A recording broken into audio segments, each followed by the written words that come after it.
again, and you're in for a real treat. I'm not going to go through Todd's accolades. You can read what is here in the program. But I am going to tell you that I had the pleasure of serving on his board for a number of years. And actually, probably because of some inattentiveness of other board members, was elected chair for 1 year. It's an invaluable experience in my life. Nobody knows more about what's going on Capitol Hill than this guy as it relates to business. So I'm going to bring him up. You start writing down your questions, because this is a resource we're not fortunate enough to have here very often. So with that, please let me bring up the president of the National Small Business Association, Todd McCracken.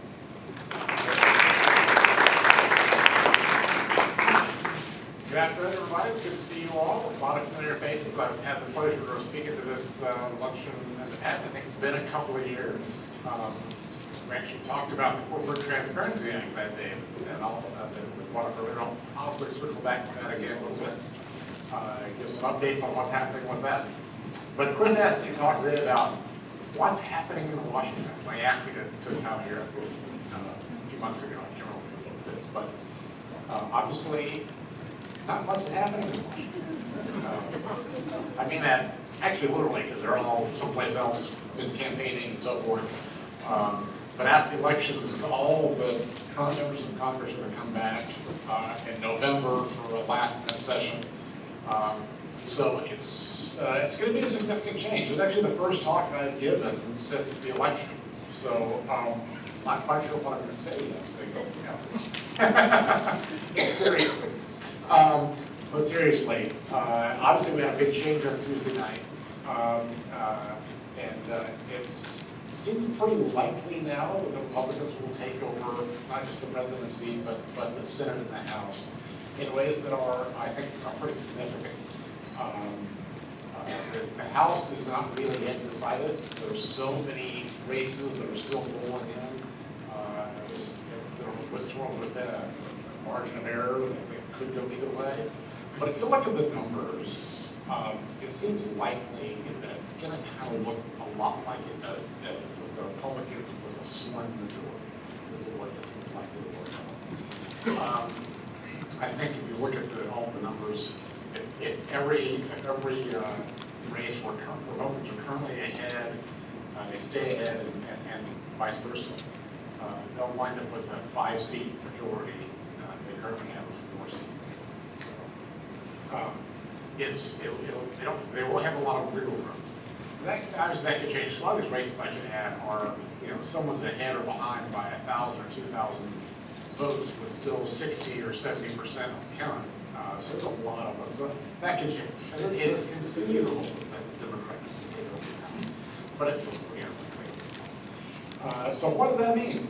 It means that all of our eyes, and certainly in the small business community, and I think a lot of the rest of the business community and individuals too, our eyes are on this big tax bill that we've got to do at the end of 2025.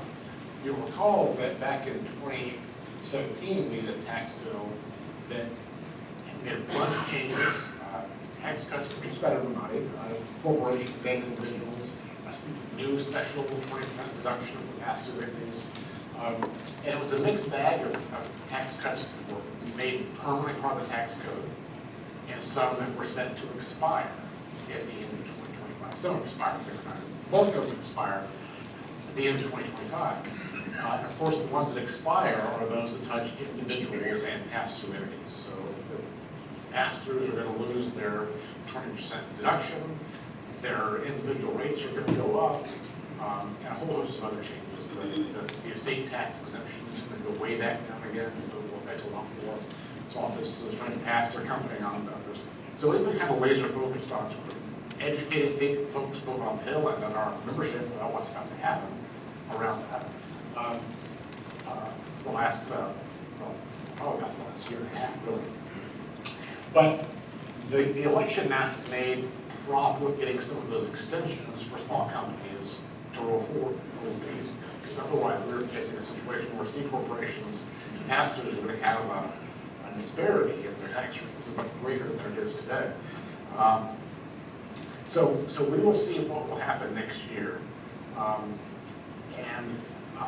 think it is still likely that whatever tax cuts they pass are still going to have an expiration date attached to them.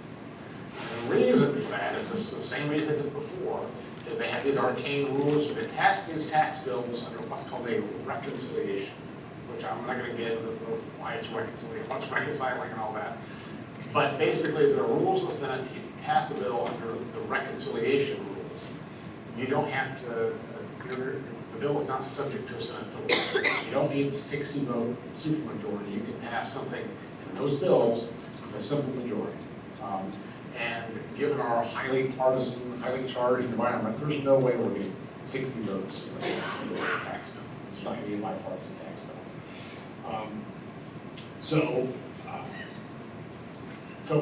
But those rules, again, they're pretty arcane, but they basically say that you cannot increase the deficit outside of a 10-year window. That's why the tax cuts always say they set them to expire, because then it looks like they're not increasing the deficit in the out years, even though everyone thinks we're going to come back and re-up these tax cuts. They really are increasing the deficit in out years, but for purposes of their rules, they limit it. It doesn't look like it. So I think once again, they will probably extend most of these tax cuts. I think there'll be some reforms to them. I don't think they'll just pass as is, and that'll be the big debate over next year, what that actually looks like. It is conceivable the corporate rate can take up a little bit again. It's, to create some of that parity, the 199 deduction might not look exactly like it does today. It could get reformed a little bit, but I think in the main, we'll see most of these push forward again, but there will be an expiration date once again. So no, it's the bill to create long-term work for Washington D.C. lobbyists, basically. So anyway, so I think that's what's going to, that's where all the attention is going to turn legislatively. But I think in many ways for the small business community, the change we're going to see is probably even more significant on the regulatory side. I'm not sure how many folks have followed this, but in the last year especially, we've seen a raft of workforce regulations coming out of Washington that have dealt with non-competes. That's not what we went for, but we had a non-compete. We had independent contractor regulation. We had joint employer regulations. We had overtime regulations. And in almost every one of those cases, we're sort of flip-flopping from administration to administration. So, for example, the independent contractors, the Obama administration put into place some new regulations. Before they were even in place, though, Trump was elected, and they changed them again. Now, the Biden administration changed them again. Now, I think the Trump administration is going to change them back again. So, I think the new rules will be probably better for most small companies, but still the going back and forth and constantly having to figure out what the rules are as they change from administration to administration is a real burden to the small business community, because they don't understand always some of the finer points of these regulations, because the business owner, he or herself, is having to do the regulatory compliance. So this is pretty arcane sometimes.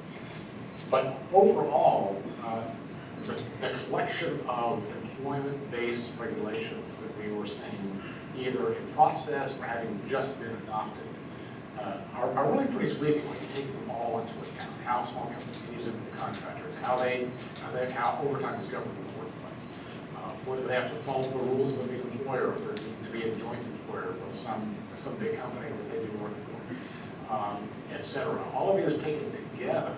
We're creating higher labor costs for small businesses and higher difficulty for them to employ people. At the same time, the labor market, of course, remains, as you all know, pretty tight. So that's probably in the main what we're going to see over the next year. Some of those proposed regulations, I think, back. Some of the regulations that are already in place, I think we'll see more proposals to reform them and pull back their scope back to what they were prior to the 5 years. So I think that's something we're going to spend a lot more time on than we usually do. Folks look at Congress and what the laws are going to pass, but there's so much that happens on the regulatory side of things, just agencies, it's going to be pretty significant in the next year that we'll be focusing on. The other piece that I get asked about a lot is what's going to happen with immigration. Of course, that ties into the workforce. We've been trying to argue for quite some time that the visa system that we have now just doesn't work for small businesses.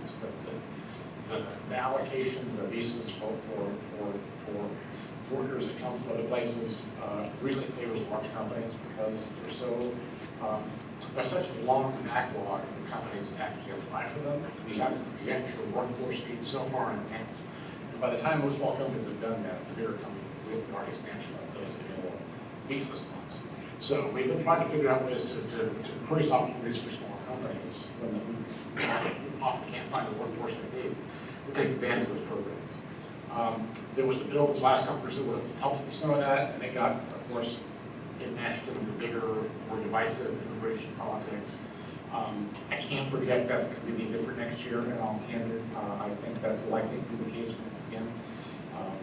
And it's going to wind up becoming more what are the administration plans to do on the immigration side for illegal immigrants. We've heard a lot of talk from President Trump about moving towards what he calls a mass deportation. We don't know what that looks like. We don't know how it's going to affect small companies and their employment bases.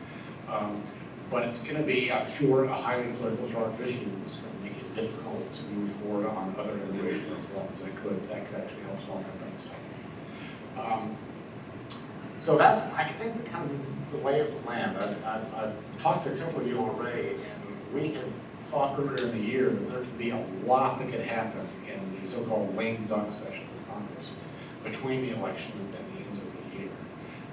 They always have to pass, and they still have to pass the National Defense Authorization Bill, and that sometimes gets, other things get sort of attached to that at the end of the year that need to happen. Earlier in the year, we had hopes that the tax bill that fixes some problems that currently exist in the tax code might get passed as part of that lame duck session. The big version we have our eyes on there is this R&D division, which some of you may be aware of, that actually requires companies to amortize their R&D expenses over several years rather than deducting them in the year they actually have the expense. That's really been a hardship for a lot of companies that do a lot of R&D, really hit their cash flow pretty significantly. And there's bipartisan support for fixing that, but they can't figure out a bill to move it on that has the bipartisan support. So it's just been sitting there. Everyone's saying, yeah, we're for it, we want to fix it, but this other guy won't let us pass the bill. People keep passing the buck. Often a lame duck session is a chance to fix that. Because they're all leaving office, it's new year, they can end the blame game temporarily. But now, I don't think that's going to happen because we're seeing a change in power. So the Republicans don't really have an incentive right now to negotiate with Democrats and move these bills because they want all these bills to happen in 2025 when they're fully in charge of the House and the Senate and the House, where they'll sort of have to be in a much stronger negotiating position. They get more of what they want. So I think once again we're going to see a lame duck session that's going to do the bare minimum. They're going to do the stuff they have to do. It's going to expire before the end of the year, and then and all of these things will be pushed to 2025 next year. I think the other thing that I told you I was going to talk about, which I talked about a couple of years ago, is the corporate transparency.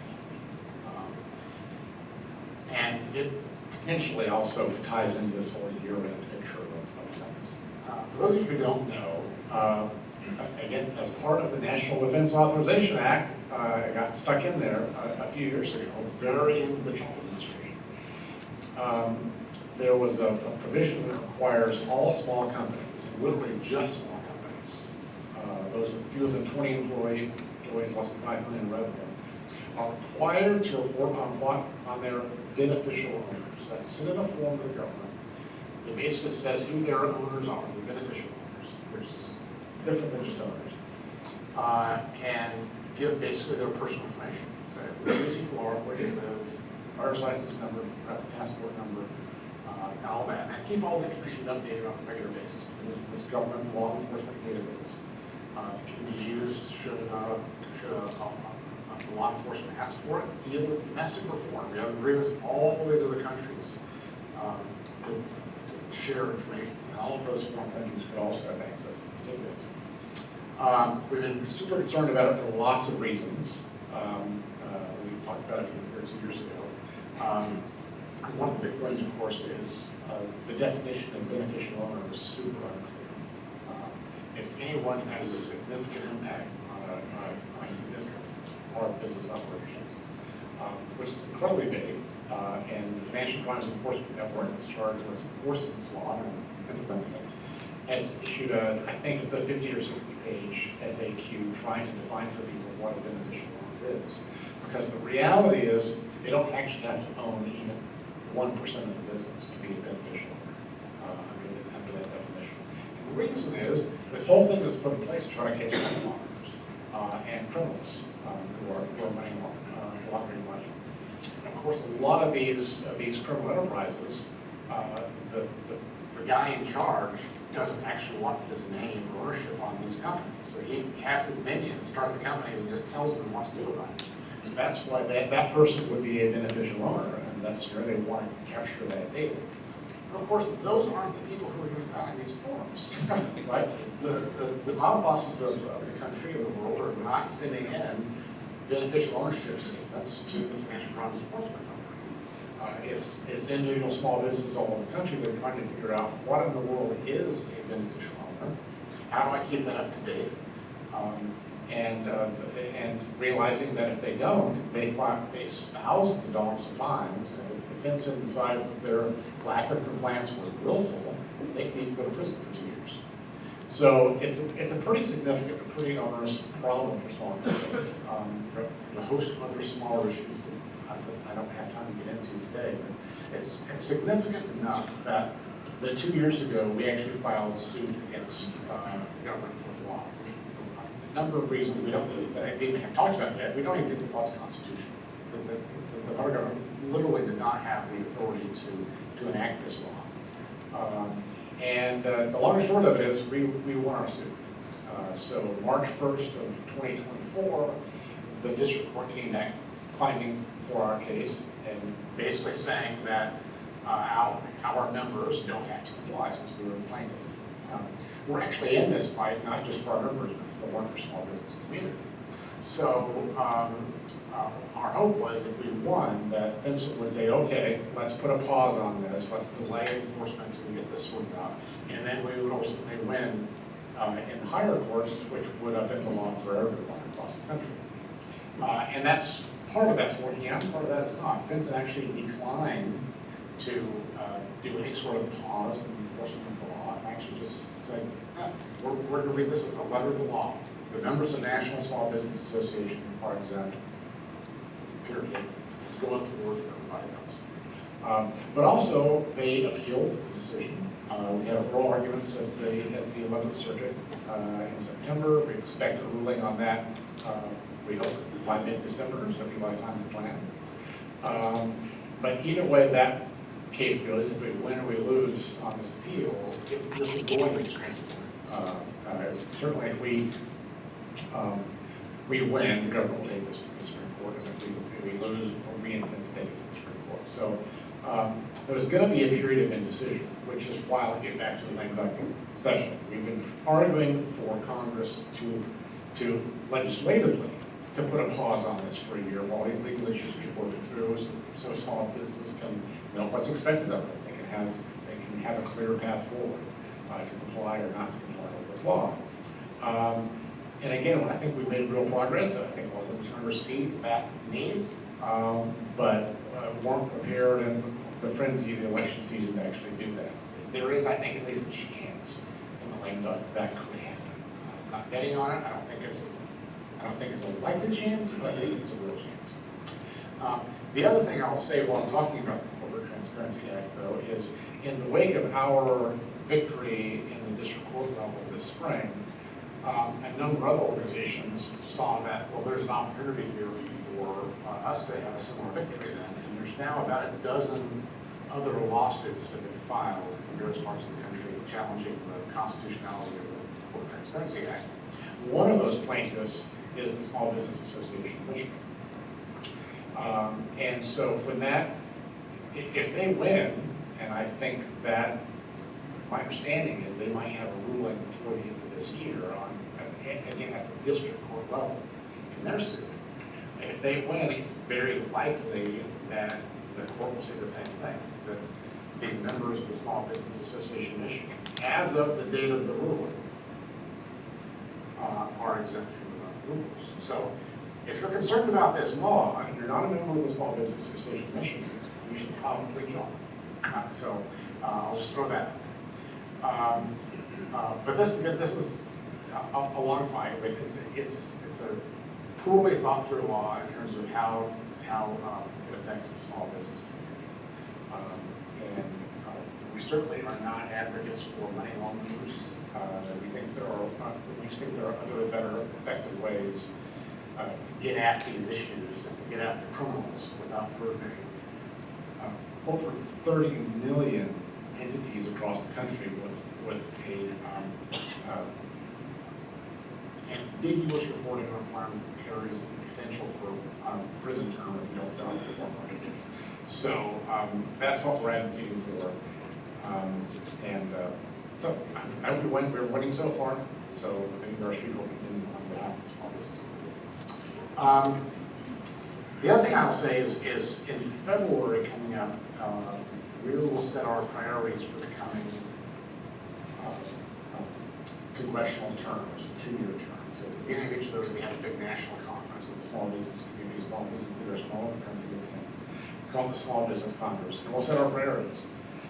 I'm confident the tax provisions we talked about before will be a high priority, and a number of other items. One other thing I will mention that I think I'm talking about more and more of the small business community, hearing more and more about the small business community, is health insurance. There's been kind of a general reluctance on the part of members of Congress, the administration, to sort of deal with health care reform in the wake of the ACA passing in the Obama administration and subsequent attempts by Republicans to repeal and replace it, which failed. And I just think there's a general lack of appetite by folks to go back there. And what we're seeing more and more are just really huge insurance premium increases on the backs of small companies, more and more about their problems coping with it. I think it's really added to their angst over inflation and supply chain issues. The compensation demands they've got to meet to get the qualified workforce they need. Now, health insurance premiums on top of it. It's really, I think, put small businesses in a vice. So I think there's building momentum to once again begin to reopen healthcare reform and figure out a way to, this time, have the debate around cost, how do we bring those down, versus access, which I think was quite a big centerpiece the last time we had significant healthcare debate. So I don't know if that can get fully agendaed up as an issue in this next 2 years that they might actually act on, but I really feel like it is coming. I think there'll be a lot of discussion of it, at least in the next 2 years, and I think there will be the beginning of a window for action sooner than I don't think people will think otherwise. So I just put that on your radar screen. I think with that, yeah, I should stop and see if anyone has questions. About 15 minutes or so for Q&A, and if you have questions, I'll be going around the room to bring you the microphone for those questions. I'm going to start out with a question on small business that I was wondering about.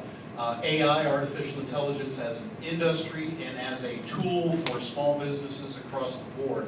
Are there any bills or policies or ideas that are floating around that are either going to potentially throttle or guardrail artificial intelligence? Yes.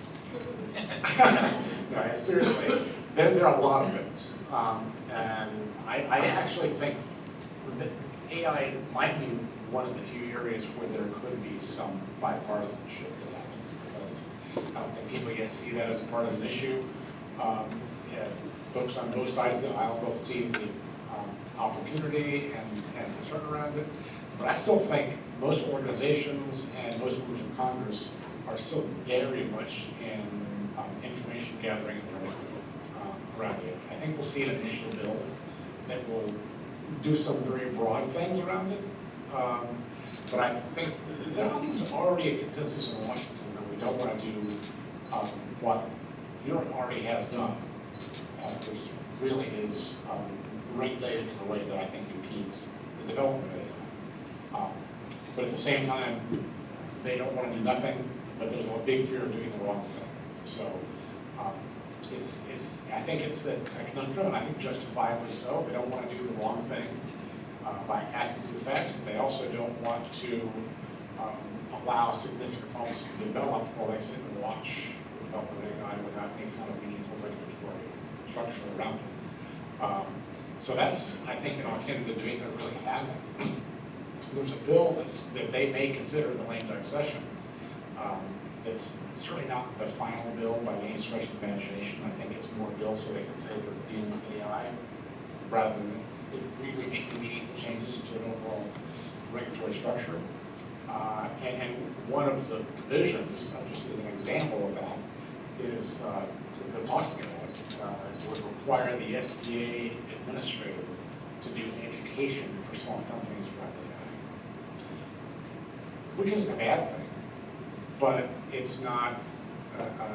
It doesn't address the small business issues with AI, and in a meaningful way. So it's clearly a thing they want to do. So they're saying they're doing something without really tackling the problem or the issue that's on the street. So, thank you. Hey Todd, as a small business owner, I just want to confirm, if I was not a member of NSBA before the ruling, I am not able to join now and be exempt. You are a member of NSBA as a member of SBA. As a member of SBA, I'm already exempt. But March 1st was the Yeah, I'm a 20-year member of SBAM, so I'm already exempt from needing to file those with multiple businesses. Yes, but I should say, and I get into so many details around the CPA, is the reporting requirements are by entity. So lots of people have multiple entities, especially more successful entrepreneurs for various reasons. Some hold real estate, some have different companies. But typically only one of those is actually a member of ours. You still have to file for all the rest. So the organizational exemption isn't as meaningful as it looks like it is if you are a multi-entity company. So that's something to bear in mind. My main question is, as a small business owner, I have an intern from Michigan State University. She's graduated. She was an international student. Her ability to be an intern will expire here in next May. And we are going to consider going through the process of trying to hire an international student through the lottery. Right. Are there resources within NSBA that helps small businesses navigate that without hiring a big law firm to go through that process like the big corporations? Unfortunately not. I would like to have something like that, but we just don't have the resources right now to do that. But I think that's the kind of thing we need to help bring a level playing field. But unfortunately, we don't.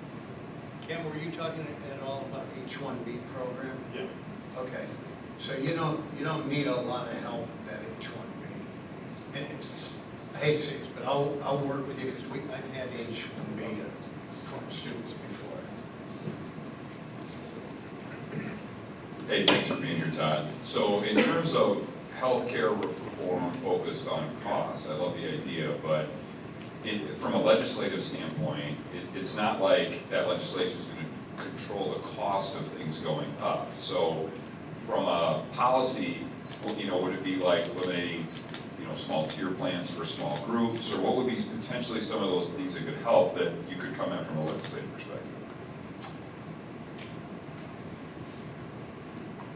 Well, I'm I can think I'm of. sorry, Ben's not a regular. I can think of a few. I wasn't sort of get into it because there's so many things they could do that have a meaningful impact on cost. I mean, the prescription drug system is a big piece of it. The incentives around who pays, and all kinds of things one could do at the federal level to reform the shape of the system and the economic incentives around it. That could begin to lower prices overall, or at least impinge on the escalation.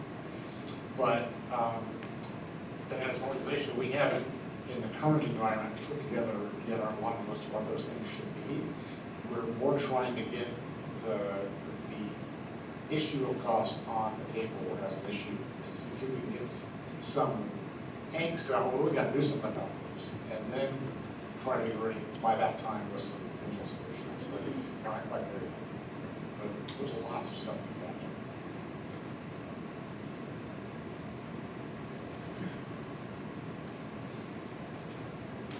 Thanks, Tom, for being here. I grew up in a middle-class family, and, no, I'm just kidding, I didn't. PTO, minimum wage, all the stuff that's changing the first year, do you foresee with anything changing with that coming up? Like, especially in Michigan, there's just lots of changes that's happening. Yeah, I can't speak to the Michigan-specific stuff very well. I was talking about that last night, and it sounds like you have some pretty significant things happening here, and especially deadlines coming up pretty soon. But I think federally, yeah, I think things will change, and I think there'll be even more significant changes for folks who are federal contractors. Obviously, that's a subset of the small business community, but the administration put into place, because they can't unilaterally put in place some rules to require those small businesses that's sort of contracting to have some pretty significant lead policies and all the rest that I think the administration will bring in and go back. But I think for everyone, the stuff I mentioned before, the overtime, the contractor stuff, I think we'll see some changes to sort of roll back what the administration did. It's going to take a minute because with any rule change like that, they've got to propose a rule, they've got to be able to comment on the change, the proposed rule, and then they have to consider those comments and then issue a new final rule. So sometimes that can be expedited, but it's going to take a minute. But I think we'll see some changes again. And then if there's an administration for 1 year, so we start that whole process all over again. Todd, with your time at NSBA, are there any anecdotes over those decades where NSBA has stepped in and removed what would have been a headache for these small business owners over those years that you can point to as an anecdote? I think the most fun one was I don't know if anyone remembers this, but when the Affordable Care Act passed in the Obama administration, they had colored together a whole bunch of tax provisions to sort of pay for the new outlays of money. One of them was a requirement for companies to file, having a senior moment. It was reported. The reporting requirement, Yeah. which is called anyway, they have to report on anybody they spend money with. Anybody they spend money with. To the Therefore, it meant IRS. you had to spend several $1,000s. Right. to So make it was it happen. a super low threshold. So we created just a mountain of paperwork for every small company in the country. And it was slipped in there as though here's in the tax writing world and legislatively, they have like these lists of provisions that will raise revenue, right? So they go through these, look, this one raises $12 billion, let's do that one. They don't give it, and I've talked to people who are in the rooms when these happen sometimes, they don't give it that much thought, right? They need to close a hole, let's close the hole. So anyway, I think this is what happened with this provision. This raised however many tens of billions of dollars because what it would do was cause people to report income they might not have otherwise reported and pay taxes on it. But the people are not going for small companies. Sending out these forms to every vendor and customer around would have been unbelievable. So the bill just passed. We were just digging through it and learning about it, and we actually had a fly-in that year for our members. We were able to work in a White House briefing. So we went to the White House, and we're all sitting there hearing from various administration officials. One of whom was the chief architect of Obamacare at the White House, and she came and talked about all the great stuff around the law. I was going to help small companies, and employees. And so we said, do you know about this provision in the law that it's going to pay for it? She had, I kid you not, she had no idea. She listened to them for like 20 minutes go on about how terrible it's going to be for companies. And she said, well, let's talk about this. And that was that briefing. The next week, I got an invitation to come have lunch with her at the White House mess. We talked about it some more. So I totally see why you guys are concerned about this. And well, they didn't want to sort of reopen the whole thing right then. They began to send signals that they would be open to change it. And they did within a few months. We got enough bipartisan stuff to repeal it. And it stems, I think, entirely from those two meetings. And it's it's a thing most small companies didn't even know, even though it wasn't the law at some point, most of them had no idea this was even coming that way until it was gone. And so, yeah. Unknown consequences. I just want to jump in and say this is the value of being a member of an SFAM or an NSBA is a lot of the good they do you don't even know about. I remember when that happened and I came back here and I was so excited and I started telling people about it and they were like, what the hell are you talking about? and this is honestly what happens. A lot of this stuff gets pulled out of bills because it gets thrown in sometimes as a writer because they know that bill's going to pass. And the work behind the scenes and the good that it did for all small businesses, nobody had a realization because it never made headlines and never made the law. Yeah. So, you know, with almost everything in Washington, there's so many organizations, so many lobbyists, so much things happening, that no matter what happens, you know, there's a whole bunch of people who always take credit for it, whether they were really involved in it or not. This is the way of the world. But this is the one where I can see very clearly that how it happened. And it was because of us. Todd, thank you so much. Oh, Appreciate you coming. I deeply appreciate you taking time out of your busy schedule to fly in here. Julie stayed at a local hotel last night, and Catherine, he took the flight from DC direct here. All right, so we helped the local economy as well. Todd, thanks so much for your comments. Once again, I want to thank our sponsors, Fly Lansing, Capital Region International Airport, Shaheen Chevrolet and Cadillac, and especially their representative here who came from a Midwestern family. Dean Transportation, Asn, and thank you too for being a sponsor of the Michigan Future Business Index, PNC Bank, Foster Swift Attorneys, and LAFQ. We thank you all for being part of this because without that support, literally, ends don't get met, and this doesn't happen. I want to thank my team, Sarah Mosier, Ben Robinson, Caitlin Mosier, Jimmy Green, who is our intern. Jimmy, where are you? Right back there. All right, our new intern. We're excited about Jimmy. I hope he's excited about us. And Jeffrey Mosier, of course, you know. Thank you once again for all of you coming out and being part of this. Our next event is 2025's Economic Forecast Breakfast. And we will be set to release the new Michigan Future Business Index underwritten by Asn. Thank you again. And there will also be results and half a dozen reports from area leaders. Julie will be there, I know, and a number of the rest of you. And that will be on January 9th, all right? So keep your eyes open for that. And finally, the 2025 Speaker Series, I will tell you what's coming out. We're going to have a defense contracting consultant in to talk about picking up a lot of that contracts for a lot of you in February. Spring Business Sports Luncheon, late April. The Michigan Future Business Index, again, will be somewhere June, July. And then current state of healthcare in September, small business issues in October, and again, Business Sports Luncheon in November. Don't forget about the quick survey. It's on your tables. And how that relates to our event series is going to help us do a better job in 25.